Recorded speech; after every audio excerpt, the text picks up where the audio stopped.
Hello good morning എല്ലാവർക്കും നമസ്കാരം. എല്ലാവരും സുഖമായിട്ടിരിക്കുന്നു എന്ന് കരുതുന്നു.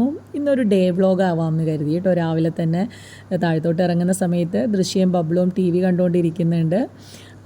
ഞാൻ ചായ തലേ ദിവസം തന്നെ ഫ്ലാസ്കിൽ എടുത്ത് വെച്ചിട്ടുണ്ടാവും. ബ്ലാക്ക് ടീ ആണ് കേട്ടോ. ആ ചായ ആയിട്ട് ഇവിടെ വന്ന് ഈ ഒരു പോസിറ്റീവ് വൈബ് ഫീൽ ചെയ്യാനായിട്ട് എനിക്ക് ഭയങ്കര ഇഷ്ടമാണ്. ഡെയിലി ഞാൻ ഈ ഒരു പ്ലേസിലിരുന്ന് തന്നെയാണ് ചായ കുടിക്കുന്നത്.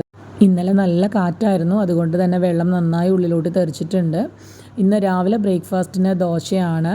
അപ്പോൾ ഉള്ളിയും മുളകും വെച്ചൊരു ചമ്മന്തിയും പിന്നെ തക്കാളി ചട്നിയാണ് കേട്ടോ. ഇന്നത്തെ എൻ്റെ ദോശയ്ക്ക് നല്ല രീതിയിൽ കട്ടി ഇത്തിരി കൂടിയിട്ടുണ്ട്. പിന്നെ ആകെയുള്ള സമാധാനം എന്ന് പറയുന്നത് ഫുഡിൻ്റെ ഒരു കാര്യത്തിൽ ഒരു കംപ്ലയിൻസും ഇവിടെ ആരും പറയില്ല. കാരണം മക്കളാണെങ്കിലും ഏട്ടനാണെങ്കിലും എന്താണോ ഉണ്ടാക്കുന്നത് അത് അവർ കഴിക്കാനായിട്ട് അവർക്ക് ഇഷ്ടമാണ്. ഇതൊക്കെയാണ് രാവിലത്തെ വിശേഷങ്ങൾ. അടുത്ത വീഡിയോയിൽ കാണുന്നത് വരെ താങ്ക് യു സോ മച്ച്.